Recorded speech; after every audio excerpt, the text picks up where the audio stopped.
అయినా అమ్మాయి మనకి చెప్పకుండా అమెరికా వెళ్ళిందని, ఎవరినో నమ్మి మోసపోయిందని అక్కడ వాళ్ళందరూ ఎన్నెన్ని మాటలన్నారో తెలుసా? వాళ్ళందరి దగ్గరికి నా కూతురు తీసుకెళ్లి చూపించాలి. సూర్యకిప్పుడు నోటీసులు పంపించడం అంత అవసరమా? నువ్వు దేని గురించి ఆలోచిస్తున్నావో నాకు తెలుసమ్మా. నీ ఆలోచనలో త్యాగం ఉంటే నా ఆలోచనలో బాధ్యత ఉంది. అర్థం లేని నీ త్యాగం కంటే అర్థవంతమైన నా బాధ్యతే గొప్పదమ్మా. ఈ బాబాయ్ మాట మీద నీకేమాత్రం గౌరవం ఉన్నా ఇప్పుడు నువ్వు నాతో వస్తున్నావు.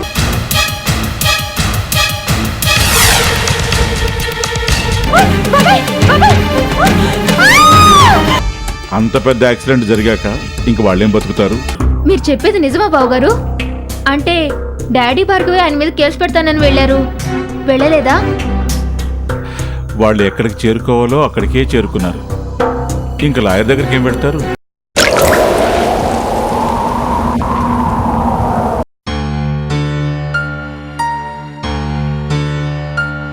డ్రైవింగ్ చేసేప్పుడు చాలా కేర్ఫుల్గా ఉండాలి. అసలే మీరు బిజినెస్ టెన్షన్స్తో ఏదో ఒకటి ఆలోచిస్తూ ఉంటారు. అలా ఆలోచిస్తూ డ్రైవ్ చేయడం మంచిది కాదు. మంచి డ్రైవర్ని అపాయింట్ చేసుకోండి. అవసరం లేదు చిరంజీవి. నాకెన్ని టెన్షన్స్ ఉన్నా డ్రైవింగ్ చేసేటప్పుడు చాలా కేర్ఫుల్గా ఉంటాను. నా డ్రైవింగ్లో ఏ ప్రాబ్లం లేదు. కార్లోనే ఏదో ప్రాబ్లం ఉంది. కానీ రాత్రి కార్ కండిషన్ బాగానే ఉంది. కానీ ఈరోజు వస్తున్నప్పుడు సడన్గా బ్రేక్స్ ఫెయిల్ అయ్యాయి.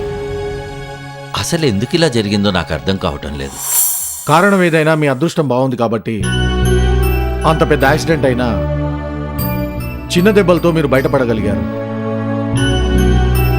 ఇక నుంచి మీరు ఇంట్లోంచి బయలుదేరేటప్పుడు కారు కండిషన్ కూడా చెక్ చేసుకోండి. అర్థమైంది కదా? Take care. Thank you doctor. పదమ్మా.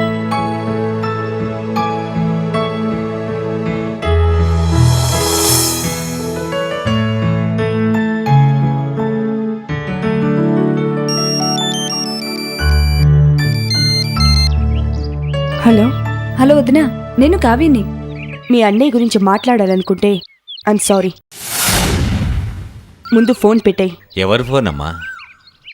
కావ్య బాబాయ్. ఇలా ఇవ్వు. హలో అమ్మా కావ్య, సారీ అమ్మా.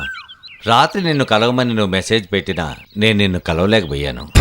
నేను మెసేజ్ పెట్టడం ఏంటి మావయ్య? అలాంటిదేమీ లేదే. అదేంటమ్మా, నాతో ఏదో ముఖ్యమైన విషయం మాట్లాడాలని రాత్రి 8:30 కలవమని మెసేజ్ పంపించావు కదా? లేదు మావయ్య, మీతో మాట్లాడాలనిపిస్తే డైరెక్ట్గా మీ దగ్గరికి వచ్చి మాట్లాడేదాన్ని, లేదా ఫోన్ చేసి ఉండేదాన్ని. ఇలా మెసేజ్ ఎందుకు పెడతాను? లేదమ్మా, నేను నిజమే చెప్తున్నాను. నిన్న నీ ఫోన్ నుంచే నాకు మెసేజ్ వచ్చింది. ఎలా సాధ్యం? అసలు నేను మెసేజే పంపించలేదు.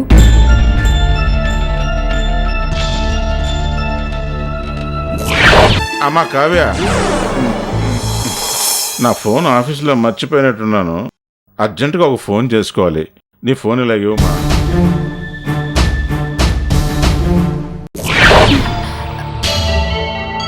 నిన్నెవరికో ఫోన్ చేస్తానని పెద్దనే నా దగ్గర ఫోన్ తీసుకున్నారు. సరిగ్గా అదే టైంకి మీకు మెసేజ్ వచ్చింటుంది మావయ్య.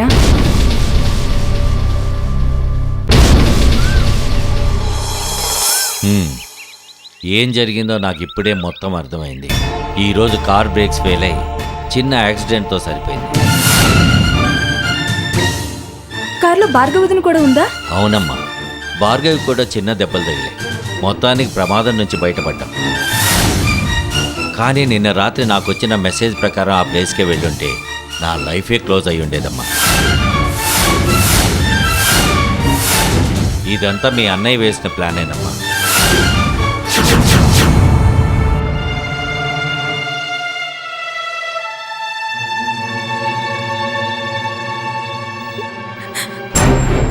ఎవరైనా చూసి రమ్మంటే కాల్చొస్తారు. మీరేంట్రా కాల్చి రమ్మంటే చూసి వచ్చారు. అనవసరంగా మీలాంటి చేతకాని రౌడీలను పెట్టుకున్నాను. టైము డబ్బులు రెండు దండగ. ఇంతకీ మీరు కారు బ్రేకులు తీసారా, లేక టైర్లలో గాలి మాత్రమే తీశారా? ఏంటి సార్, మమ్మల్ని అనుమానిస్తారా? మేమంతా కరెక్ట్గానే చేసాం. కావాలంటే మేము పీకేసిన బ్రేక్ వైర్ చూపిస్తాం, రండి. అంతా కరెక్ట్గా చేస్తే వాళ్ళు ఎందుకు చావలేదు? ఏవో చిన్న చిన్న దెబ్బలతో బయటపడ్డారట. వాళ్ళ అదృష్టం బాగుంది సార్. రాత్రే శాల్తీని లేపేద్దామని దారి కాచాం. అయినా టైం బాగుంది కాబట్టి ఆ దారిలో రాలేదు. నిన్న కారు బ్రేక్ తీసేసాం. మళ్ళీ టైం బాగుంది కాబట్టి బతికిపోయాడు. దానికి మమ్మల్ని ఏం చేయమంటారు సార్? మా వాడిని పంపిస్తాను, మిగతా బ్యాలెన్స్ పంపించండి. ఇంకా ఏం బ్యాలెన్స్ చేయాలి? ఏం జరిగిందని మీకు డబ్బులు ఇవ్వాలి?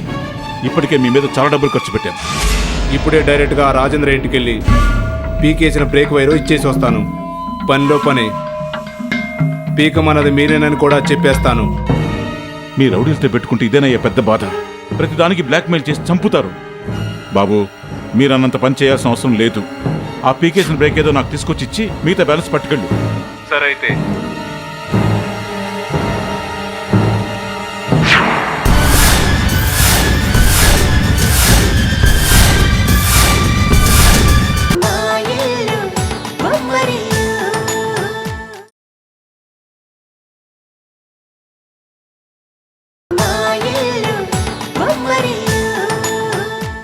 మీరు అన్నంత పని చేయాల్సిన అవసరం లేదు. ఆ పీకేసిన బ్రేక్ ఏదో నాకు తీసుకొచ్చి ఇచ్చి మిగతా బ్యాలెన్స్ పట్టుకెళ్ళు. సరే అయితే.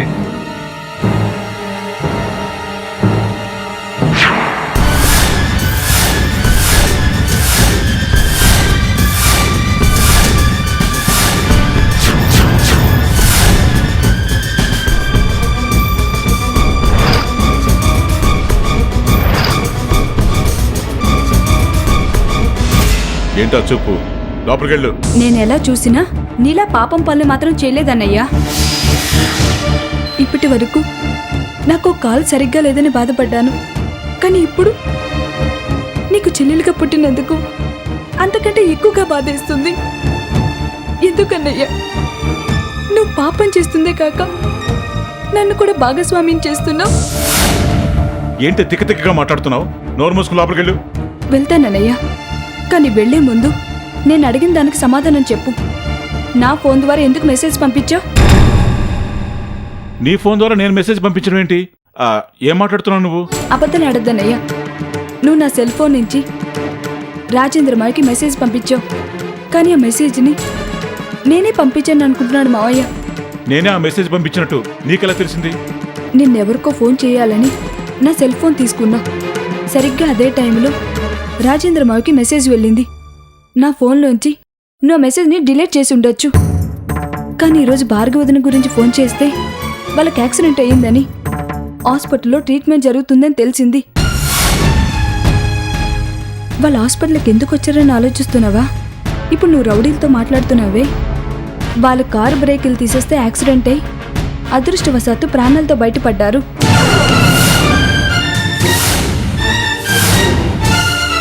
నా ఫోన్ నుంచి మెసేజ్ పంపించింది కూడా రాజేంద్ర మావని ఏదో చేయడానికే కాదు. ఎందుకనే ఇదంతా చేస్తున్నావు? ఒక మనిషి మీద కోపం, ద్వేషం ఉన్నంత మాత్రాన ప్రాణాలు తీసేయాలా? అయినా మీ ఇద్దరి మధ్యన ఏం జరుగుతుందో నాకు తెలీదు. మరి నన్నెందుకు మధ్యలోకి తీసుకొస్తున్నావు? ఒకవేళ రాజేంద్ర మావయ్య నేను రమ్మానని అనుకుని రాత్రి అక్కడికి వచ్చి ఏదైనా ప్రమాదంలో ఇరుక్కునుంటే నేను దోషిలా నిలబడి ఉండేదాన్ని కదన్నయ్యా. ఎందుకు ఇలా చేసావు? నేను నీకంటే చిన్నదాన్ని కాబట్టి నేను చెప్పిన మాటలు నీకు వినాలనిపించకపోవచ్చు. కానీ ఆ దేవుడి ముందు మనమంతా చిన్నవాళ్ళమే. మనం ఏం చేసినా పైనుంచి ఆయన గమనిస్తూనే ఉంటాడు. తప్పు చేస్తే ఆయన క్షమించడానయ్యా, క్షమించడు.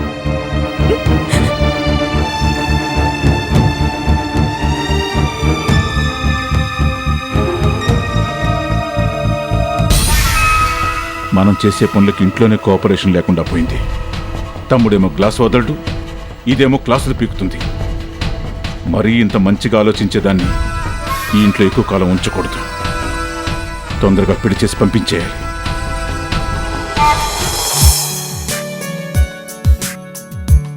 ఇందు, లోపలేం మర్చిపోలేదు కదా? లేదమ్మగారు, అన్నీ తీసుకొచ్చేసాను. ఇంత లగేజ్ తీసుకెళ్తున్నావేంటి? సంవత్సరానికి సరిపోయేలా ఉంది. నీకు తిరిగి వచ్చే ఉద్దేశం ఉందా లేదా? లేదు, అక్కడే సెటిల్ అయిపోదాం అనుకుంటున్నాం. ఇద్దరు ఆడవాళ్ళు వెళ్తున్నప్పుడు ఆ మాత్రం లగేజ్ ఉండదా ఏంటి? ఇందు, ఆయన అలాగే అంటారు గాని నువ్వు లగేజ్ తీసుకెళ్లి కార్లో పెట్టు. అలాగే అమ్మగారు. చూడండి, మేం లేం కదా అని చెప్పి టైంకి భోజనం చేయడం మర్చిపోకండి. టైంకి మందులు వేసుకోండి. ఏంటో డాక్టర్కే మళ్ళీ తిరిగి చెప్పాల్సి వస్తుంది. మధ్యలో ఫోన్ చేసి గుర్తు చేస్తుంటాను. ఇల్లు జాగ్రత్త. పదమ్మా వెళ్దాం.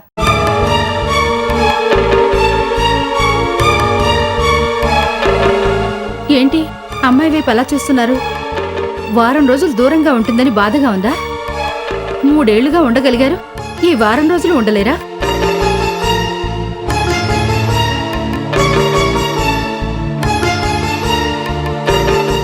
ఏమండి, మీరు బయలుదేరే ముందు ఇలా మొహం పెడితే అక్కడికి వెళ్ళాక అమ్మాయి మీ మీద బెంగ పెట్టుకుంటుంది. వారం రోజులు గడవడం ఎంతసేపు చెప్పండి. అమ్మా, మీ నాన్నగారు ఎప్పుడు ఇంతే కాని మనం బయలుదేరదాం పదమ్మా. ఒక్క నిమిషం ఉండమ్మా. నాన్న కాఫీ చేసిచ్చాక బయలుదేరదాం. నేనెప్పుడు కాఫీ చేయమని అడిగాను? ఇప్పుడే తాగారు కదమ్మా, మళ్ళీ ఎందుకు కాఫీ? కొంచెం కలిపి ఫ్లాస్క్లో పెడతానమ్మా, సాయంత్రం తాగుతారు. ఇన్నూ ఉంది కదా, తను చేసి పెడుతుంది కానీ మనకి టైం అవుతోంది, పద. మనం ఉన్నప్పుడు కూడా ఇందుచేత చేయించడం ఎందుకమ్మా? పైగా అది పంచదార ఎక్కువ కలిపేస్తుంది. ఎంతసేపు? 2 నిమిషాల్లో అయిపోతుంది కదా. వచ్చేస్తానుండమ్మా. చూసారండి, దానికి మీరంటే ఎంత ప్రేమో. ఎప్పుడూ నా పక్కనే ఉన్నట్టుంటుంది కానీ దాని ధ్యాసంతా ఎప్పుడూ మీపైనే.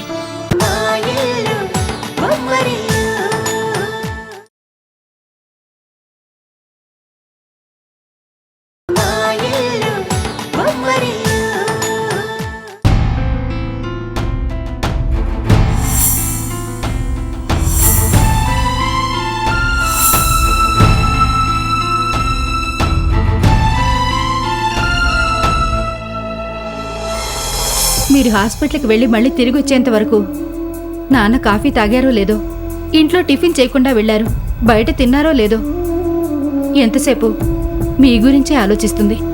పిచ్చిపిల్ల మనల్ని వదిలి 2 సంవత్సరాలు ఎలా ఉండగలిగిందో.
ఏమైందమ్మా? ఎంత పని జరిగింది? వద్దంటే విన్నావు కాదు. చూడు ఇప్పుడు ఎంత ప్రమాదం ముంచుకొచ్చిందో. ఇంకా చూస్తారేంటండి? కాలు కాలిపోయింది, ఏదో ఒకటి చెయ్యండి. లేమ్మా, లే. మెల్లగా. అయ్యో, మెల్లగా తల్లి. కూర్చో, కూర్చో. అయ్యయ్యో, అయినా మిమ్మల్ని అనాలి. సరిగ్గా బయటికి వెళ్ళేటప్పుడు ఏడుపు పంపెట్టారు, అందుకే దానికి అలా జరిగింది. బాధ తట్టుకోలేక నా కూతురు ఎలా వెలువెల్లాడిపోతుందో చూడండి. ముందు నీ ఏడు పాపి వెళ్ళి ఫస్ట్ ఎయిడ్ బాక్స్ తీసుకురా.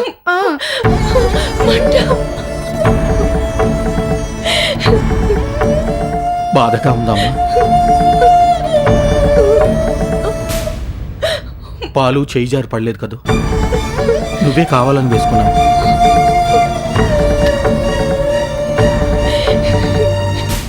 ఎందుకమ్మా ఇంత పని చేశావు? ప్రయాణం నుంచి తప్పించుకోవాలనా? జరగబోయే ప్రమాదం నుంచి నేర్చుకుందాం నాన్న. అసలు నాకు డ్రైవింగే రాదు. అమ్మ నన్ను కార్ డ్రైవ్ చేయమంటే ఏమని చెప్పాలి? అందుకే గత్యంతరం లేక ఇలా చేశాను నాన్న.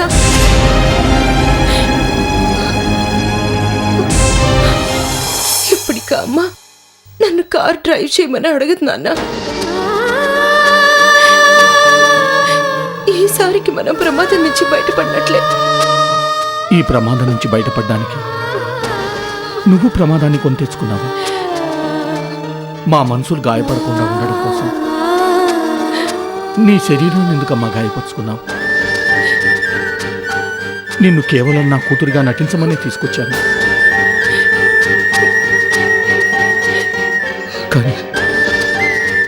కానీ ఈరోజు నువ్వు నా కన్ను కూతురు కంటే ఎక్కువ బాధ్యతగా ప్రవర్తించావు.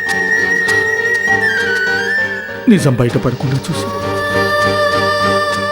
నా భార్య ప్రాణాలు కాపాడావమ్మా. ఏమిచ్చి నీ రుణం తీర్చుకోగలను?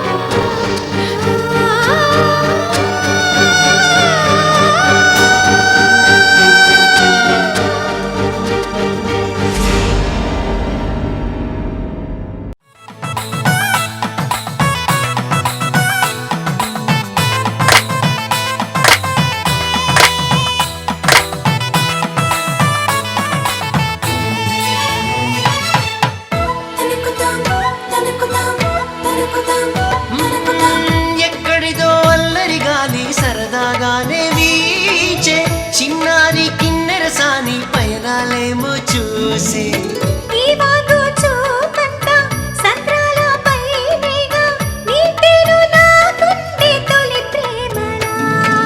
మా ఇల్లు ఉమ్మడి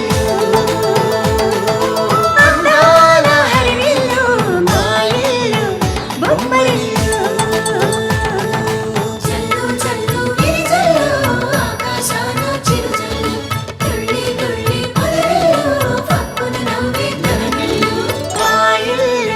బొమ్మడి